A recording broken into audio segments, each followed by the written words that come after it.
Bismillah, alhamdulillah, assalatu wassalamu ala rasulihi Muhammad wa ala alihi wa sahbihi ajma'in, amma ba'd. Assalamu alaikum rahmatullahi wa barakatuh. Урматтуу биртугандар, бүгүнкү дарс Мухаммад Саид Рамазан Ботуй рахимахуллага таандык. 2013-жылы Сирияда Дамаск шаарында чоң мечитте Куран сабагынан сабак берип жатып, дин душмандар тарабынан жардырылып шейит кеткен. Ошол адамдын калемине таандык мин сунаниллахи фи ибадихи, Алла Тааланын пенделерине орноткон өзгөртүлгүс мыйзамдары, сүннөттөрү деген китебинен сабагыбызды улай. Бүгүнкү сабак Кудай Тааланын ушундай дагы бир сүннөтү бар экен. Короргул кайыл Аллах сөзсүз түрдө жардам берет ким Аллахка, анын динине жардам берсе деген Кудайдын бир закону бар. Бул тууралуу Куран-ы Каримде аяттар көп. Мисалы астаиду билла ва кана хаккан алейна насрул муъминин. Биз сөзсүз түрдө момундарга жардам беребиз деп Аллах Таала өз затына момундарга жардам берерин убада кылып жатат. Ошондой эле интан суруллаха янсуркум ва юсаббит aqdamakum. Эгерде силер Аллахка жардам бере турган болсоңор, Аллах силерге жардам берет жана кадамдарыңарды ошол душмандарга каршы бекем кылат. Ошондой эле астаиду билла ва янсурунналлаху ма янсурух инналлаха лакавиyyun азиз. Ким Аллахтын динине жардам берсе, Аллах ага сөзсүз түрдө жардам берет. Жана чындыгында Аллах ал күчтүү жана азиз дейт. Азиз деген бардыгына үстөм, ага эч ким үстөм эмес, Аллах бардыгынан улуу. Ошондой эле астаиду билла фауха илейхим раббухум ланухликанна залимин. Аллах бардык пайгамбарларына ошол пайгамбарлардын арасынан жихадка буйрулган пайгамбар болгон, буйрулбаган пайгамбар болгон. Мисалы Закария пайгамбар душман жөөттөрдүн колунан өлгөн, шейит болгон. Яхья пайгамбар жөөттөрдүн колунан шейит болгон. Иса пайгамбар дагы өлтүрөлү дешти, бирок Кудай Таала аны көтөрүп кетти асманга. Демек, кайсыл пайгамбарга жихад буйрулган эмес болгон болсо, анда ал ком менен согушкан эмес да. Кайсыл пайгамбар жихадка буйрулган болсо, анда ал сөзсүз түрдө коомун жеңип чыккан дейт да. Ошол кайсыл пайгамбарларга жихад буйрулган болсо, Кудай Таала ошолорго эмне вахий кылып жатат? Биз сөзсүз түрдө залымдарды жок кылабыз. Валанускинаннакумул ардо мин ба'дихим. Жана алардан кийин алардын ордуна биз силерди ээлик кылдыртып коебуз. Залика лиман хафа мақами ва хафа ваид. Бул убада эртең менин алдымда туруп эсеп кысап берүүдөн корккон жана менин жазага болгон убадамдан корккондор үчүн дейт. Демек бул жерде Кудай Таала пайгамбардын үммөттөрүнө душмандарына каршы жеңиштүү убада кылып жатат. Эки шартты айтып атат да. Лиман хафа мақами, эртең Кудай алдында сурак соболдон корккон бир такыбалыгы болсо, жана хафа ваид, Кудай Тааланын эскертүүлөрүнөн, тыюуларынан корккон болсо, мына ошондой сапатка ээ болгон момундарга Аллахтын жардам болоору айтылып жатат да. Жөн эле мен мусулманмын деп өзүн исламга таандык кылуу менен сыймыктанып, бирок жашоосунда эч бир динсиздерден айырмасы жок. Алар алган кредитти алат, алар барган дискотекага барат, алар кылган кылыкты кылат дегенде аларга эмес дейт. Демек, бул жерде Кудай Тааланын жардамынан максат ошол терең мааниси, кенен маанисиндеги жардам дейт. Ал жардам бул душмандарга каршы, мусулмандарга жамандыкты көздөгөн душмандарга каршы жардам.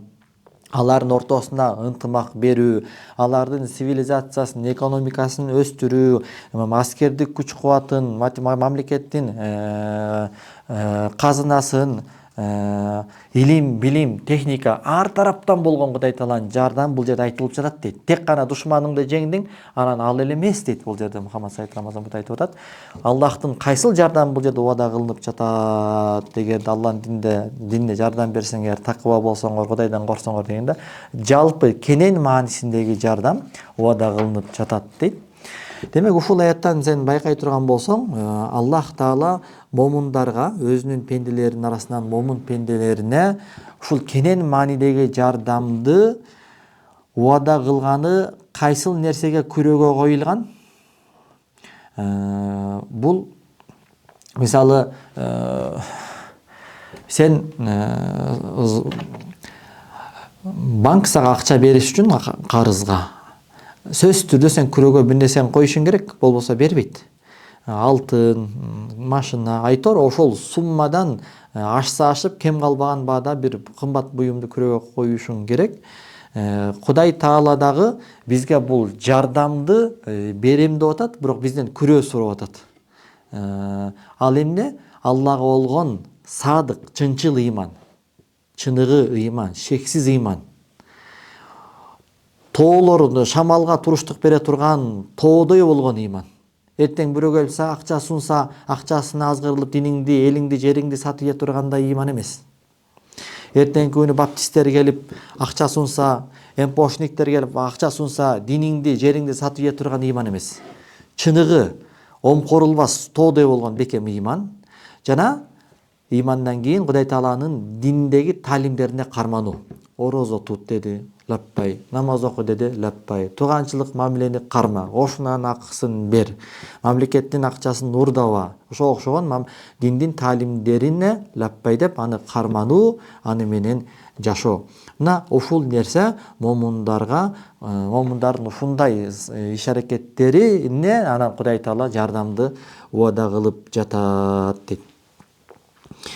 Эгерде бул сүннөттү биз тарых менен алып карай турган болсок, пайгамбарыбыз жөнөтүлгөндөн берки доордогу алып карасак, мисалы андан бери 1400-1500 жылга бартат. Мына мусулмандар ушул Кудай Тааланын айткан шартына кандай амал кылды, Алла Тааланын убадасы болду. Бул тарых бизге күбө болуп берет. Аллах Таала аларга ушундай жардам берди.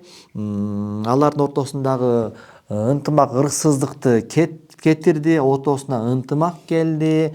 Алар илим жактан өнүктү, билим жактан өнүктү, ар тараптан өнүктү.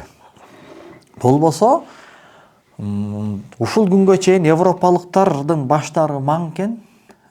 Ушул күнгө чейин батыш изилдөөчүлөр аябай таң калат экен.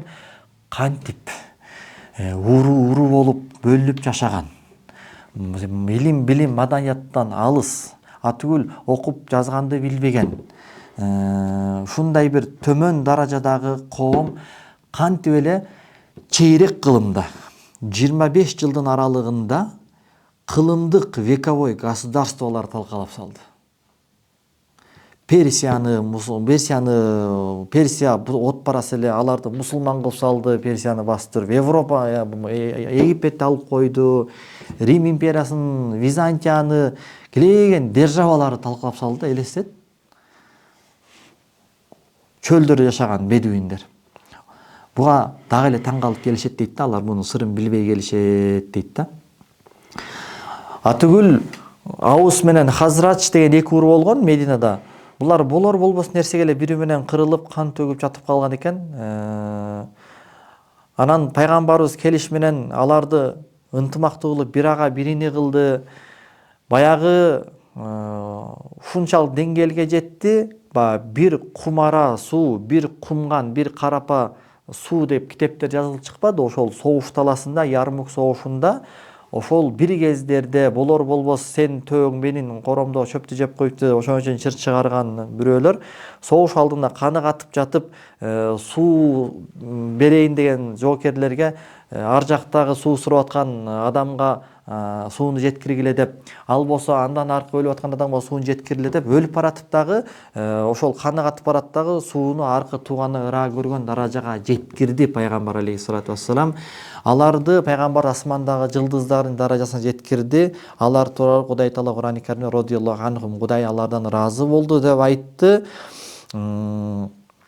Атүгүл Азирети Умар пайгамбардын көзөткөндөн кийин өзү баш көз болуп килейген азыркы күндөгү ошол Ирак мамлекетинде Багдад жана Куфа деген эки чоң шаарды салдыртты.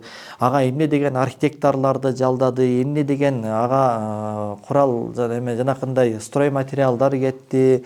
Мындай бир Персияны басып алышты, Египетти, Андалусия кийин амияттардын доорунда болду, Испанияны. Аны дагы 300-400 жыл кармап турушту. Кийин ал христианостердин колуна өтүп кетти. Бирок ошого чейин 300-400 жыл ошол Испания тарапты мусулмандардын колунда болуп, ошол жерде университеттер салынып, бүтүндөй европалыктар үчүн ошо бүгүнкү күндө Кембридж, Оксфорд кандай престиж, элита болгон болсо, ошондой деңгээлде болгон дагы баягы араб тили бир убакта мировой тил болуп, ошол жерден Европага билим таркаган да.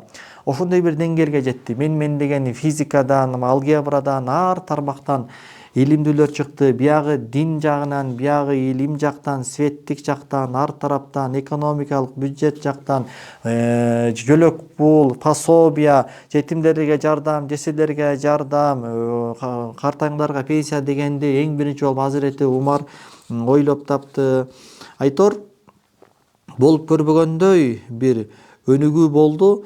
Мунун баардыгы эмнеден улам? Мунун баардыгы алар, ошол сахабалар Кудай Таалага баягы Азирети Али айтмакчы, бул сахабалардын атынан бир өкүл да. Эгерде бизден пардаларды алып туруп, бейишти көзүбүздөгү пардаларды алып туруп, бейиш тозокту көргөзүп койсо дагы биздин ыйманыбыз бир аз дагы көбөйүп койбойт болчу. Биз как подобает бейишти көрүп турганда ыйман келтирип койдук деген чыныгы ыйманга ээ болушту. Кудай Тааланын таалимдерине карманышты. Кудай Таала ошого ылайык Алла Таала өзүнүн убадасын аткарды дагы. Мына ошол бедуиндер ошол сүннөттүн негизинде ааламды багындырып, ааламга дин жеткизди. Allah Taala Kur'an-ı Kerim'de etmekte estaizu billah.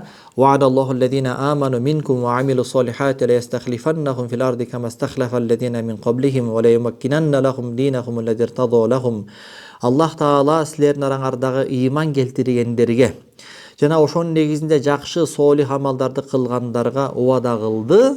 Сөзсүз түрдө аларды жер үстүндө ведущий мамлекет кылабыз деп. Халифа кылабыз. Бүгүнкү күндө дүйнөдө ким ведущий болуп атат? Америка болуп атпайбы мисалы, Америка дагы бир канча мамлекеттер болушу мүмкүн, мындай.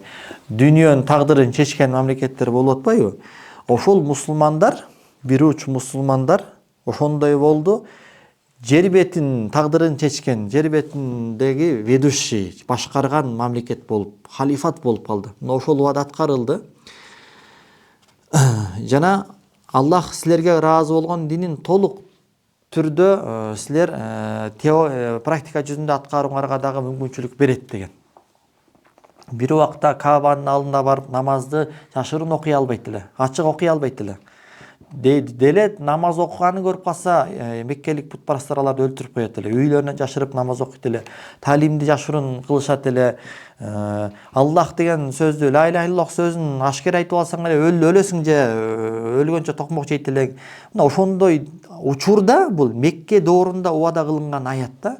Мекке доорунда бир уч мусулман намазын үйдө жашынып турган чакта момундай убада түшүрүп атат. Силер жер бетин башкарган бир эл болосуңар, мамлекет болосуңар деп. Мына бул Курандын акыйкаты, муну тарых мунун чындыгын көргөздү.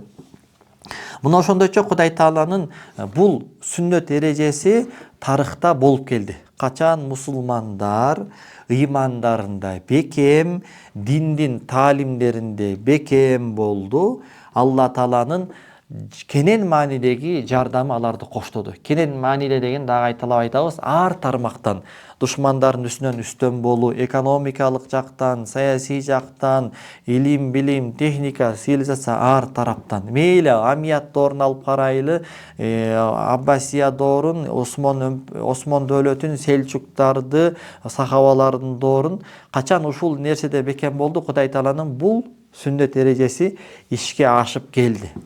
Эми бул сүннөт эки тараптуу иштейт дейт да Мухаммад Сайд Рамазан бут. Эки тараптуу иштейт. Алла демек момундарга Кудайым ушундай эреже коюп койгон экен. Бул Кудай Тааланын сүннөтүн эң жакшы түшүнгөн Азирет Умар ибн Ал-Хаттаб Ал-Фарук радhiyallahu anhu айткан: "Нахну кауmun а'azzana Аллаху бил-ислам, фамахма талабна ал-изза бидуни мин дунихи азаллана Аллаху бих." Биз ушундай бир коом экенбиз. Аллах бизди бул ислам дин менен ызаттуу кылды. Эгерде биз канчалык ислам бизге зыян экен, биздин өнүгүүбүзгө тоскоол экен деп ызатты өнүгүүнү башкадан издеген сайын биз андан кор болобуз деп бул Кудай Тааланын сүннөтүн мулхам болгон Азирет Умар жакшы түшүнгөн да. Мына ошол сүннөт мусулмандарга коюлган. Мусулмандар эч качан ыйманды таштап, исламды таштап оңоло албайт. Эч качан өнүгө албайт. Бул Кудайдын сүннөтү. Бул 15 кылым бою тарыхта ачык айкын билинди. Качан мусулмандар бул эрежеден тескерисин кыла баштады, ыйманында тайсалдап, диндин талимдерин жакшы карманбай, жеке жан дүйнөсүнүн жыргалчылыгы, нафсисинин жыргалчылыгы, атак, даңк, байлык, мансап, тууган урукка тартуу, ошогон динден алыс кете баштаганда эмне болду? Мусулмандар дин душмандарынын астында калып кетип атты. Аляксаны Иерусалимди крестоносецтерге тарттырып ийди. Крестоносецтер келип, ошо Аляксадагы мусулмандарды мясровкадан өткөрдү. Ушундай болгон. Кары жашына карабай бүт баарын өлтүрүп салышкан. Андан кийин кайра мусулмандар тооба кылды, кайтты. Кудай Таала кайрадан мусулмандарга дөөлөт берди. Кайрадан Салахуддин Айюби чыкты. Анын тайкеси кемби Нуруддин Зенки чыкты, өкөтөн Күрт улутунан. Күрт улуттан деп айтылат, бирок акыйкатында кимден экен биз билбейбиз. Баягы нисбат менен айтылына берет да. Мисалы Ошто жашап кеткен Сиражиддин Оши деп коебуз. Бирок анын улутту ким экени белгисиз, мисалычы. Имам Бухаринин улутун ушул күнгө чейин талашып келет, мисалычы. Ошондой эле пайгамбарыбыздын тукумунан көптөгөн адамдар Чыңгыз хандын убагында дүйнө жүзүнө таркап кеткен. Чыңгыз хандын убагында жана Амияттардын убагында Ахлул Бейт пайгамбардын тукумуна чабуул болгондо пайгамбардын тукуму Сауд Арабиядан Араб жарым аралынан дүйнө жүзүнө таркап кеткен. Бүгүнкү күндө ар мамлекетте пайгамбардын улуту бар жана ошол мамлекеттин немесине мындай болуп эле влиять эткен да. Мисалы Кыргызстандагылар кыргыздарга окшоп калган, Чеченядагылар чечендерге окшоп калган дегендейчи. Анын сарындай Нуруддин Зенки, Салахуддин Айюби мындай Күрт улутунан болгон деп айтылат. Мына ушул адамдар келди, кайрадан булар баштаган эл жанакы сүннөткө ылайык иш кылды, кайрадан Аляксаны мусулмандардын колуна өткөрдү. Ушундайча Кудай Тааланын мыйзамы оң жагынан дагы биягынан да иштеп келди. Мусулмандар жакшы болсо жеңиш, ийгилик, жаман болсо кайра душмандардын астында калат, артта калат, ушундай да. Анан кайрадан Аббасия дөөлөтүнүн аяк жагында башчылар, халифалар өздөрүнүн сарайларында вино ичип, кыз келиндерди бийлетип, ушундай бузулган доорго жетти. Ал убакта Кудай Таала аларды кайра бир ойго түшүш үчүн, сестетиш үчүн өзүнүн камчысы болгон, камчы дегенде кандай? Кудай Таала баягы момундарды кээ бирде тарбиялаш үчүн камчы колдонот дейт. Ал камчы деген кафыр адам болуп калышы мүмкүн да. Мисалы Чыңгыз ханды камчы катары колдонтуруп, анын небереси Хулагу Аббасия дөөлөтүн талкалап салды мисалы. Андан кийин кайра момундар кайтты, кайра Осмон дөөлөтү анын ордуна келди. Ошентип өнүгүп Кудай Тааланын жардамы менен пайгамбарыбыз көптөн убада кылган ла туфтаханнал Константинияту фалани'мал амируха ва лани'мал жайшу заликал жайш. Буну Ахмад өз муснадында, Хаким өз мустадрагында риваят кылган, санаты сахих. Сөзсүз түрдө Константинополь фатх кылынат, мусулмандардын колуна өтөт. Христиандардын колунда болгон да, не только христиандардын колунда, христиандардын борбору болгон бул. Христиандардын борбору дүйнөлүк деңгээлде ошол убакта Константинопольдо болуп турган экен да, азыркы Стамбул шаарында. Сөз ошол Константинополь мусулмандардын колуна өтөт. анын башчысы кандай сонун башчы, ал аскер кандай мыкты аскер деп пайгамбарыбыз убада кылган. Ошол сүйүнчү убадага жетиш үчүн Абу Айып Ансори Муавия радыйаллаху анхунун доорунда анын аскерлери менен келип Стамбулдун ошол бүгүнкү Стамбулда ошол чептин астында көмүлүп кеткен.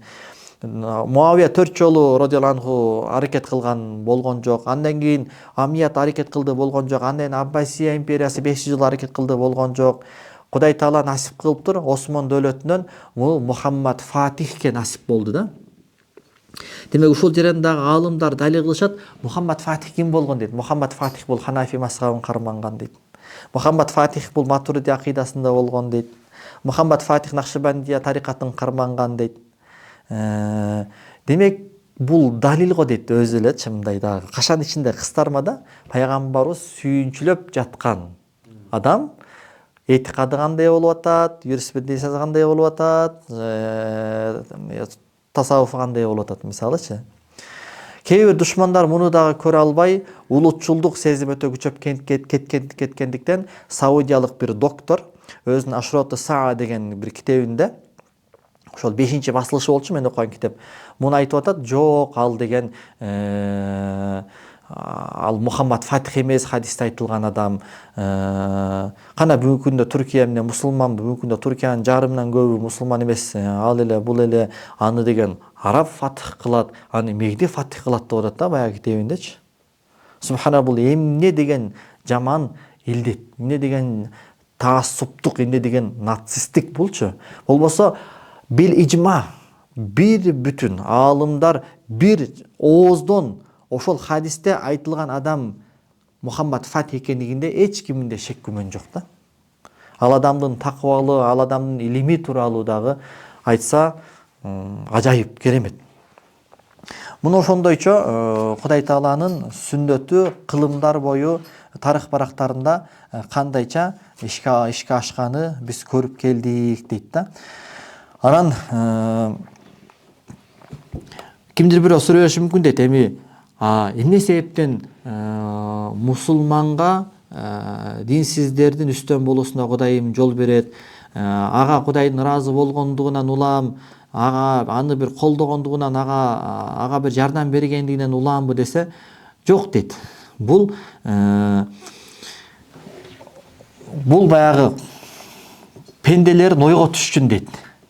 Баягы айтылат го, тиги койлор ар жака жайылып кеткенде баягы тиги иттерди жөнөтөт дейт го. Иттер бар бери бөлүп келет дейт го. Анын саарындай баягы Чыңгыз ханга бирөө айтат го, ошол биз өзүбүздүн зонабыздан чыгып кеттик эле, Кудайым ошол иттерин жөнөттү, ал сенсиң дегендей бир кеп кылат го. Анын саарындай Кудай таала ошол мусулмандарды ойго түшчүн ушундай эрежеси дейт да. Болбосо пайгамбардын доорунда деле Ухуд согушунда мусулмандар утулуп калбады динсиздергечи. Эмне себеп кылган күнөөсүнүн жазасы катары. Пайгамбарыбызга итаат кылбай коюшту, тоодон түшүп кетишти. Бирок бул жерде бир айырма бар дейт.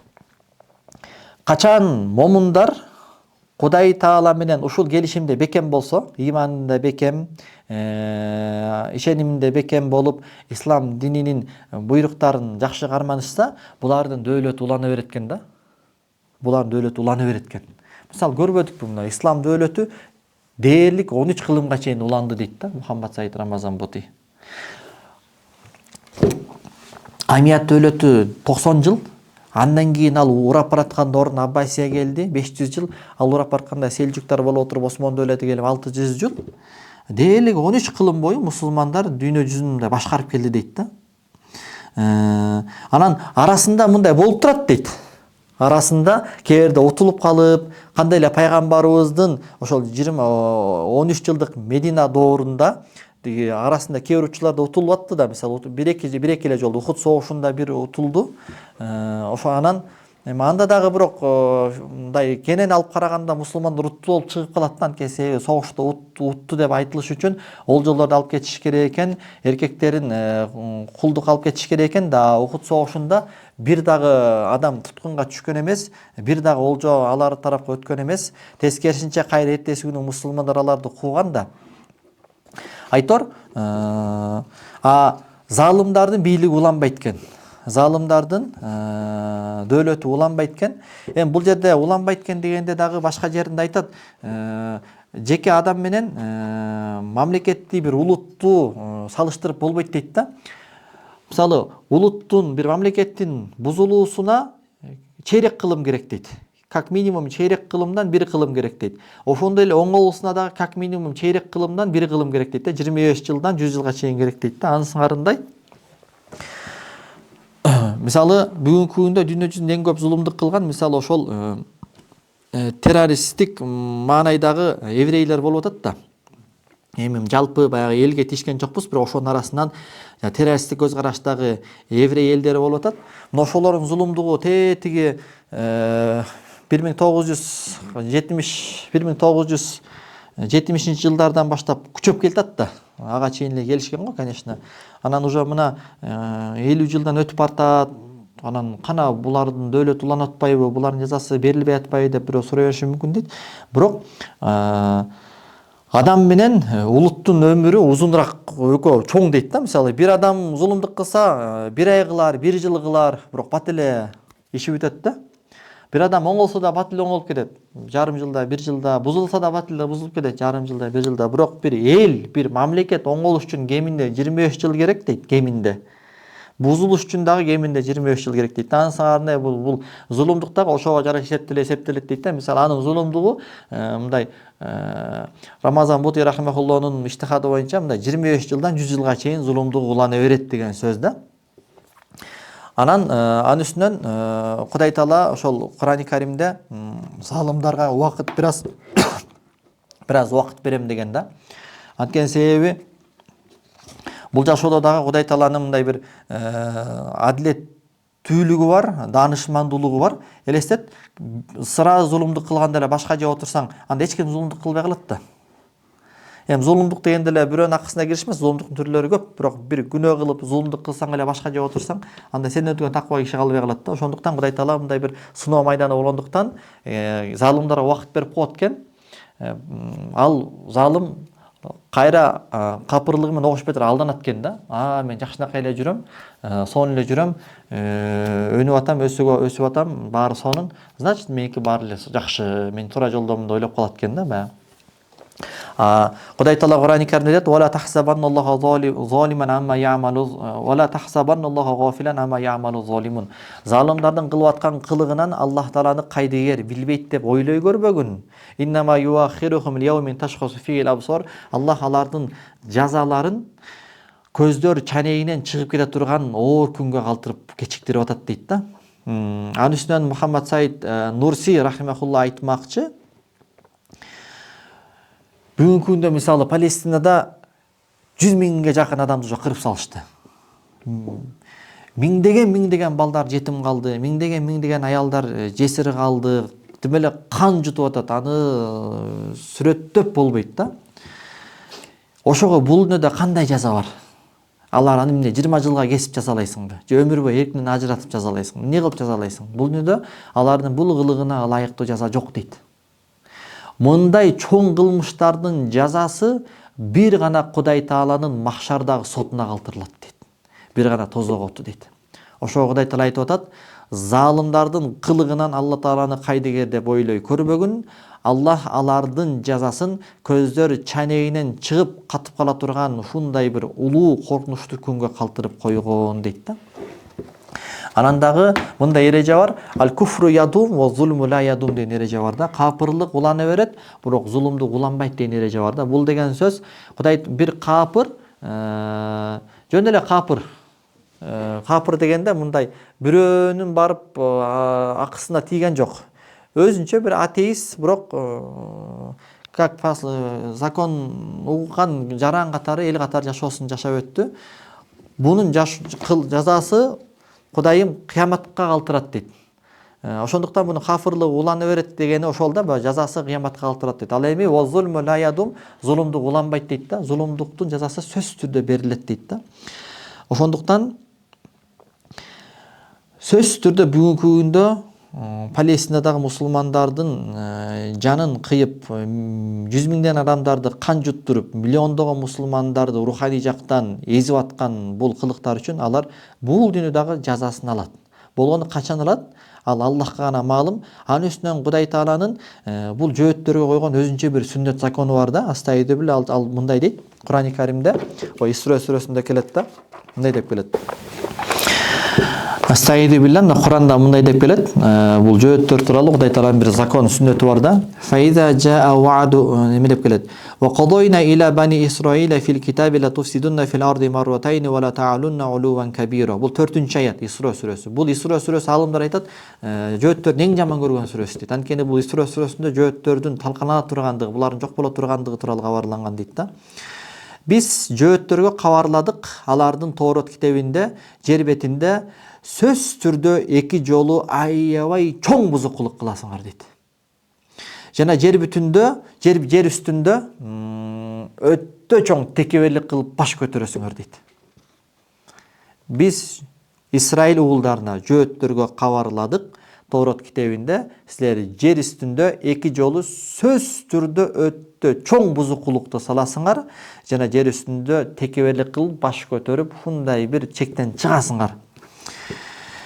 Эми бул жерде дагы алымдар айтып атат, көңүл буруп койгула дейт. Бул аят мындай кохыр, Кудай Таала пенделерин эрксиз түрдө Кудай Таала чыгарып койгон чечим эмес.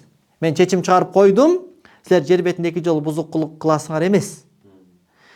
Кудай Таала өзүнүн чексиз илимдүүлүгү менен, алим сыпаты менен алардын алдын ала илгертен эле Кудайым булардын бузукулук кыларын билип, кабар түрүндө айтып атат дейт. Фаиза жаа вa'ду улахума бa'асна алейкум ибадан лана ули бa'син шадидин фажазу хилалат дияр. Качан ошол эки убаданын бирөөсү иш жүзүнө ашканда, качан ошол эки бузукулуктун бирөөсүн кылганыңарда, баш көтөрүп, чектен чыгып, жер бетинде кан төгүп бузукулук кылганыңарда, биз силерге өзүбүздүн өтө катуу күчкө ээ болгон пенделерди силерге каршы жөнөтөбүз. Алар фажазу хилалат дияр, силерди келип талкалап, үйлөрүңөргө чейин тинтип, ар бир үйдү бирден тинтип силер тукум курут кылат дейт. Бул болгон дейт алымдар. Бул ошол качан булар пайгамбарларды өлтүрүп ийип, өтө көп пайгамбарлардын жанын кыйып ийген да булар.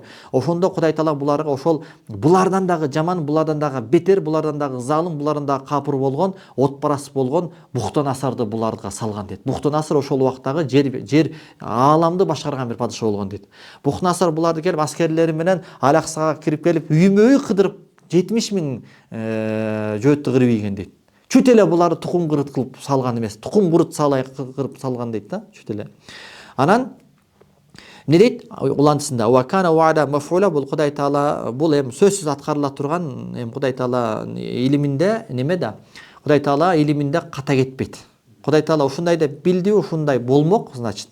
Булардын ыктыяры ушуга, булардын каалоосу, булардын жүрөтүнө ушуга алып бармак.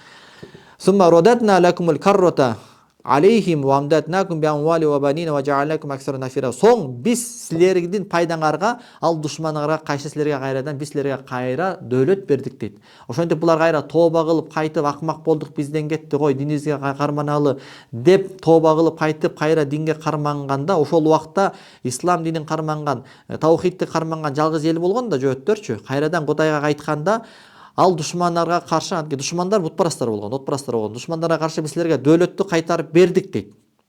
Биз силерди амдаднакум би амвал, мал байлык менен биз силерди кубаттадык, экономикалык жактан өстүңөр, бюджетиңер толду. Ва банин жана бала чака, аскер жак менен биз силерди кубаттадык. Ва жаалнакум аксара нафира, калкыңар да көбөйдү. Ин ахсантум ли анфусикум, эгер жакшылык кылсаңар өзүңөр үчүн пайда кылган болосуңар. Ошол туура динди карманып. Вайна саатун фалах, эгер жамандык кылсаңар өзүңөрдүн зыяныңарга. Эми айтып атат. Файза жаа вa'дул ахира, качан экинчи убада келгенде, жанагы эки убада айтпады. Лиясу вужухакум, кайрадан шишиңер толуп, кайра чектен чыгып, кайра кан төгүп, кайра бузукулук кылганыңарда, кайрадан биз силерге жанакындай аскерлерди жөнөтөбүз. Алар келип силердин жүздөрүңөрдү тырыштырат. Өңүңөрдү карайтат. Настроениеңарды бузат, мындай эле. Жүзүңөрдү капалатат деген эми мындай, силерди кырат, силерге зыян жеткизет деген сөз да. Анан бул нерседе Алымдар айтат, андан кийин буларга ошол Персиянын бир башчысы келип буларды кайрадан тукум курут кылды дейт. Экинчи жолкусундачы. Эми көбүнчө муфассирлер ушундай деп тафсир кылышат да. Анан кээ бир муасир биз менен жашап жүргөн алымдар алар айтышат, эми ал эски тафсирлерде дейт. Эски тафсирлерде албетте бул 500 жыл, 600 жыл, 800 жыл мурда жазылган тафсирлерде ошол убакыттагы аалымдар ошол убакыттагы жөөттөрдүн абалын караса жер үстүндөгү эң кор, эң кедейлик дегенде жана кордук дегенде ошонун символу болгон жөөттөр болгон да. Анткени Кур'ан-ы Каримде «Дурибат алейхиму зиллату вал маскана» аларга кордук жана кедейликтин мөөрү урулган дейт да. Кылган кылыктары себептүү пайгамбарларды өлтүрүп, шылдыңдап, келекелеп, ушундай бир кылбаган кылыкты кылгандыгы үчүн Кудайым аларга кордук жана кедейликтин мөөрүн басып салган да. Башка бир аятта жер бетинде тентип сыган болуп жашайсыңар, жериңер, мекениңер болбойт, чачыранды болуп тентип жашайсыңар деген да. Ошол нерсе эшикке ачты дейт дагы. 2000 жылдан ашуун булар мекенге, жерге ээ боло албай чачыранды болуп жашады дейт. Ар кайсы жерлердечи. Анан албетте ошондой акыбалда ошол убактагы аалымдар ойлойт эле, ошол буларга тарыхында булар эки жолу аябай өнүгөт. Ошол өнүгүүнүн натыйжасында көбүп кетип, кан төгүп бузукулук кылат. Эми мындан ары булар болду өнүкпөйт. Мындай өнүгөт дегендей неме жок да.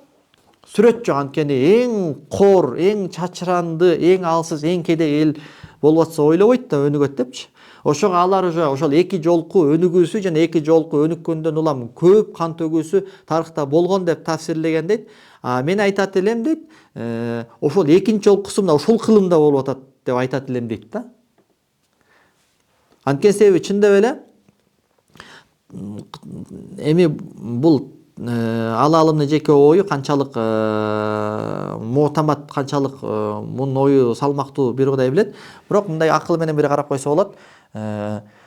Ушул кылымда өнүккөндөй, ушул кылымда күчкө ээ болгондой булар качан күчкө ээ болду эле дей турган болсок, Сулайман пайгамбардын убагынан кийин эле ушул кылым болуп атат дейт. Сулайман пайгамбар бул жөөттөргө жөнөтүлгөн пайгамбар болгон жана Сулайман пайгамбар ошол еврейлерден болгон да. Көп пайгамбарлар еврейлерден чыккан да. Ошондуктан ошол Сулайман пайгамбардан кийин булар аябай өнүккөн да. Андан кийин көтөрө албай кайра артынан кетип атпайбы? Ошондон кийин алып карасак, ушул кылымда өнүккөн эмес дейт. Анткени себеби доллар бүгүнкү күндө алардын колунда, дүйнө жүзүндө Англия, Америка булар тарапта, булар менен эсептешет. Эми бул адамдын жеке ою. Эми кандай болгон болсо дагы мутакаддим, мурдакы эски тафсирлерде айтылган ою болсо дагы, азыркы алымдын ою болсо дагы, бирок бул жерде мындай аят бар, аят муландысында. Оин оттум одуна. Ушул эле аяттын уланысы келип атат да. Эми эгерде силер деп жөөттөрү кайрылып атат. Эгерде силер кайтсаңар, бузукулуңарга кайтсаңар, кан төгүп, бузукулук кылып, жери түсүндө ушундай бир жаман иштерди кылууга кайтсаңар, одуна мен дагы силерге кайрадан кайтамын. Мен аскерлеримди жөнөтүп, силердин желиңерди чыгарамын, акеңерди таанытамын деген Кудайдын закон, сүннөтү бар да. Өзү биз Кудай Тааланын пенделердин орноткон сүннөтү деген темада сабак окуп атпайбызбы? Теманын ичинен дагы бир тема болуп кетти да бул жерде. Тема ошол Кудай Таала сөзсүз түрдө момундарга жардам берет. Эгерде момундар Алла Тааланын динине жардам берсе, кандай сүрөттө жанакындай Кур'ан хадиске бекем карманып, талимдерин бекем карманып, иманында бекем болсо, Алла Таала кенен мындай жардам берерин убада кылды. Анан ошонун ичинде бир тема жаралып кетти дагы. Жөөт элдеринде болгон Кудай Тааланын өзүнчө бир закону бар экен.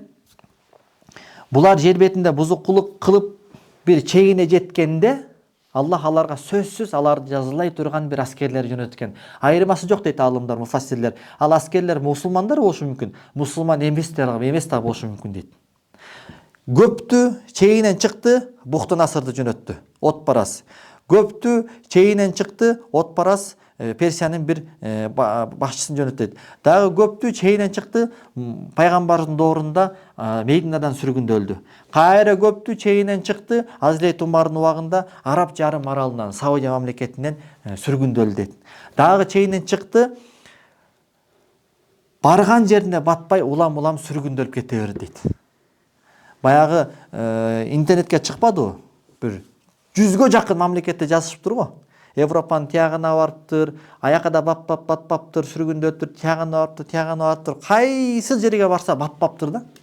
Ошол жерине эмнеге баткан эмес? Анткени себеби وَإِذَا قِيلَ لَهُمْ لَا تُفْسِدُوا فِي الْأَرْضِ قَالُوا إِنَّمَا نَحْنُ مُصْلِحُونَ. Алар качан жер бетине бузукулук кылбагыла десе, жок, биз оңдоп атабыз деп айтышат дейт. Анан эң акыркысы болуп, буларды ошол закон Гитлер аркылуу ишке ашты дейт. Гитлер буларды кайрадан тукум курут кылды дейт.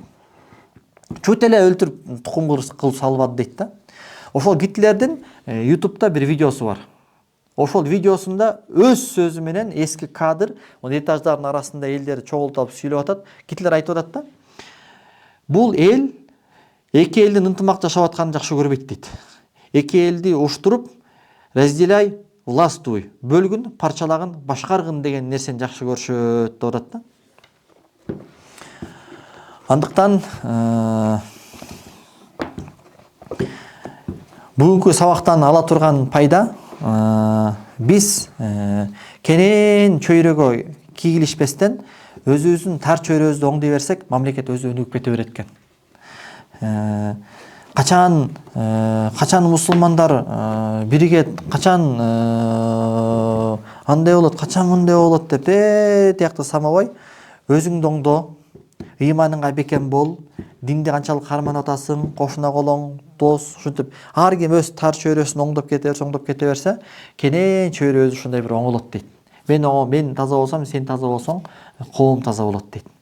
Анан ошону менен Алла Тааланын жардамы, Алла Тааланын жеңишин биз тартабыз. Анан ошол эле мезгилде Алла Тааланын адилеттүүлүгүнө, Алла Тааланын мээримдүүлүгүнө, данышмандуулугуна дагы шек келтире албашыбыз керек. Эмне себептен булар кырылып атат? Биз билбейбиз. Анткени Кудай Таала Кур'ан-ы Каримде айтат: "Вала тахину", силер муунуңарды бошотпогула. Душмандарга каршы муунуңарды бошотпогула, мукок болбогула, вала тахсану, жана кайрылбагыла. Яни өтүп кеткен шейттериңерге кайрылбагыла. Анткени алар шейит болду. Алар ва антумул аалауна ин кунтум муъминин. Эгер Аллага бекем имандуу болуп турсаңар эле, иманыңарда бекем болсоңар, силер бийик болосуңар. Иямсаскум корхун факат массал кома корхун мислуху. Эгерде силерге бир бале жеткен болсо, бир убакта душмандарга да ошондой бале жеткен. Бул күндөрдү биз мусулмандар менен мусулман эместер ортосунда, адамзаттын ортосунда алмаштырып турабыз дейт. Бирде жеңиш мусулмандар тарапта болот, бирде жеңиш мусулман эмес тарапта болот. Суноо дүйнөсү экен. Анан эмнеге мындай болот десе, Кудай Таала эмне дейт? Ва лияламаллаху аллазина аману. Араңардан Кудай Таала имандууларды билиш үчүн дейт. Анткени кечке эле мусулмандар орто берсе, мусулмандар эле жыргай берсе, анда эки жүздүүлөр билинбей калат экен да. Эки жүздүүлөр мусулман арасында билинбей калат экен. Ошондой согуш учурларда, кыйын кырдаалдарда эки жүздүүлөр мусулмандардан ээленип чыгат экен. Бак согуш талаарында пайгамбарыбыз менен газаваттарда эки жүздүүлөр ээленип чыккан да. Ошо айтып атат, араңардан нагыз ыймандууларды билиш үчүн дейт, ушундай кылат дейт Кудай Таала.